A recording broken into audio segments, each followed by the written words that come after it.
第145章，再见小医仙。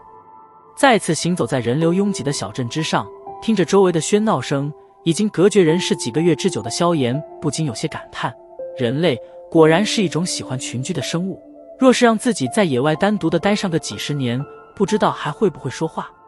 笑着摇了摇头，将这莫名其妙的问题甩出了脑袋。萧炎轻拍了拍背后那再次被黑布包裹起来的玄重尺，站在街角，目光四处望了望，略微沉吟后拉过一名路人，打听了一下万药斋在青山镇的据点，然后便是迈腿对着路人所指处快步行去。转过几条街道，喧哗逐渐淡去，萧炎顺着这条幽静的小道缓缓地行走着。片刻后，一处颇为别致的小庄园出现在了视线之内。在庄园的门口处，防守颇为森严，竟然足足有10多名全副武装的护卫守卫在此。望着那些护卫，萧炎眉头微皱，他并不想惊动万药斋的主人，微微转了转目光，转身来到庄园的侧面，在小心的张望之后，悄无声息地攀爬了进去。溜进庄园，萧炎谨慎地躲开了一些巡逻的护卫，然后再悄悄地抓了一位身穿侍女服装的少女。望着少女那惊恐的神色，萧炎压低着嗓子嘶声问道：小医仙是不是在这里？被萧炎捂住嘴，少女只能发出含糊的声音：告诉我她在哪处房间，别给我耍花招，不然把你衣服扒光了丢出去。在耳边响起的低低威胁声，将年幼的少女吓得眸中浮现许些泪花，当下赶忙将到达小医仙房间的路线颤抖地指了出来。得到了位置，萧炎将少女敲昏了过去，然后藏在一处隐蔽之所，这才小心地奔着他先前所指的位置窜去。在躲过几波巡逻之后，萧炎顺利地来到一处颇为幽静的房间之后，悄悄地绕到前面，却是发现在门口处竟然有着4名守卫。然而虽然这4人看似是在守卫，不过他们偶尔扫向房间的目光却是让萧炎觉得这怎么看起来像是在监视。看来他的这段日子似乎也不是很好啊。心头轻笑了一声，萧炎绕到房间的后面，房间之后临着一处湖泊，萧炎小心地站在木弦的边缘，然后慢慢地移向那敞开的窗户。片刻后，手掌摸索着窗缘，小心翼翼地俯身钻了进去，脚掌悄悄地落在地面上。萧炎望着这处被布置得颇为宁静别致的房间，心中赞叹了一声。房间之内似乎弥漫着一种药香的味道。目光扫了扫，在那粉红的帘帐之后，萧炎能够看见一个模糊的倩影向前走了几步。萧炎掀开帘子，目光投视而进，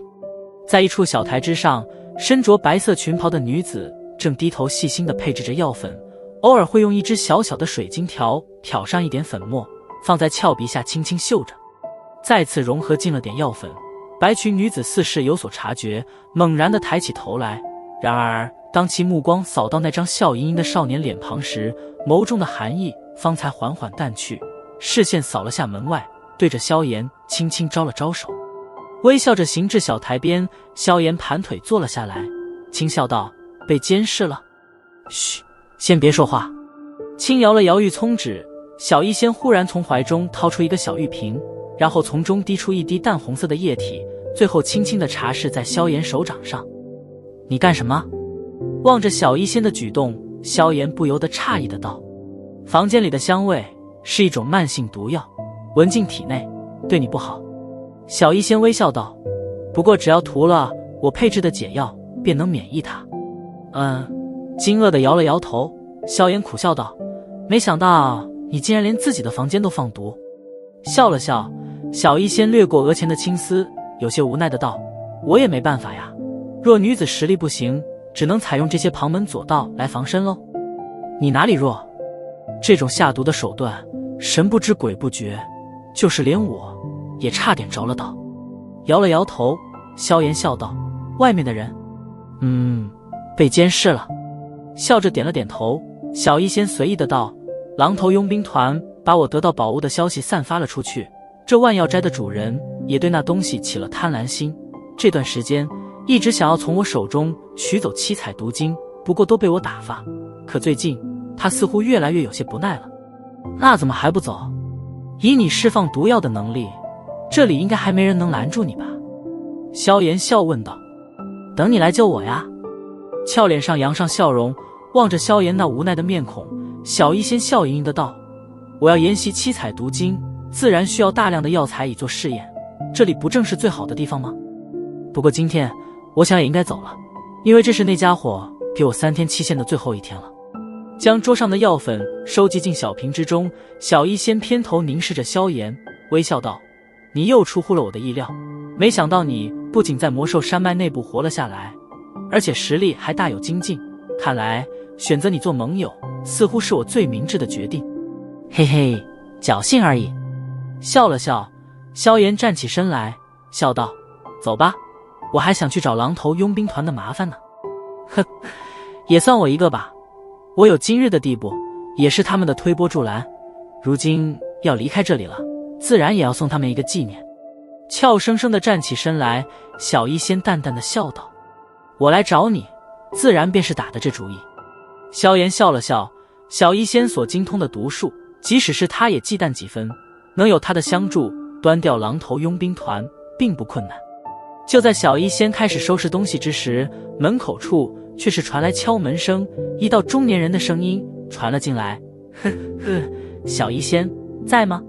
虽然话语中有着询问的意思，可当他话刚刚落下，便是自顾自地推开了门，眼睛在房间内扫了扫，然后脸色微变地停留在房中的少年身上，眉头微皱，手掌一挥，身后的4名护卫便是鱼贯而进，抽出武器对着房间中的2人。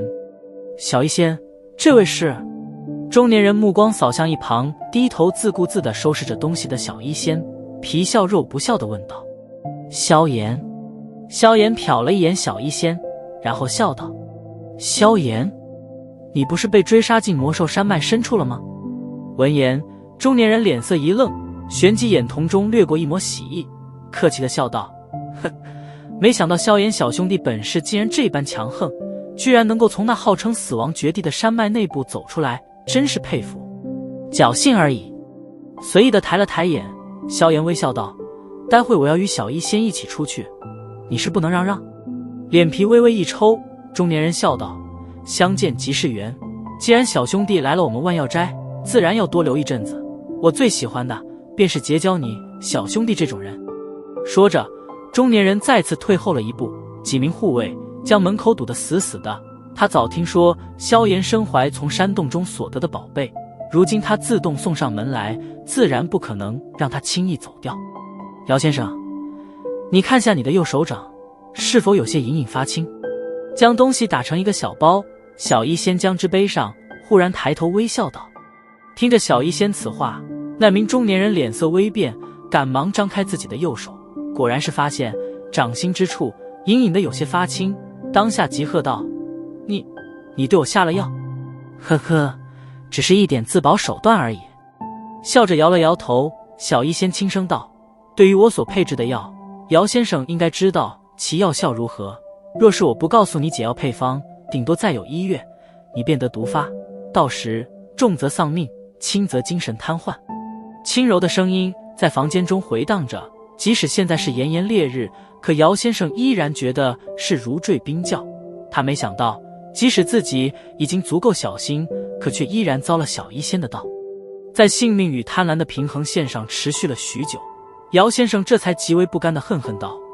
你将解药配方给我，我放你离去。在万药斋待了这么久，姚先生也别指望我会相信你对诺言的守信程度，让我们离开，我自会将配方给你。摇了摇头，小医仙从容不迫地道。萧炎抱着膀子站在一旁，望着这万药斋的主人竟然被小医仙玩弄在股掌之上，不由得暗暗有些好笑。不过好笑之余，也不免再次多了几分对他的忌惮。这女人日后若是有机遇，成就定然不会低。你被小医仙那从容的脸色气得脸庞铁青，来回转了一圈。姚先生只得狠狠地挥了挥手掌，几名护卫缓缓地退出了房间。走吧。望着姚先生退却，小医仙转过头来，对着萧炎微笑道。竖了竖大拇指，萧炎率先对着门外走去，身后小医仙紧紧地跟随着。行出房间，姚先生满脸阴沉地带着护卫跟在后面。这到嘴的鸭子如今却是要飞了，他如何也高兴不起来。来到一处空旷的地带，小医仙从怀中取出竹哨，轻轻地吹出一缕声波。片刻后，天空之上，一只蓝色巨鹰飞速地从远处飞来，然后盘旋在庄园上空，最后缓缓地降落而下。望着那越来越低的蓝鹰，萧炎一把搂住小医仙的纤腰，脚掌在地面猛地踏出一声爆炸声响，身体骤然冲天起，最后稳稳地落上了鹰背。站在鹰背上，小医仙随意地丢下一张药方，然后驾驭着蓝鹰，在姚先生那暴怒的目光中，与萧炎从容地离开了此处上空。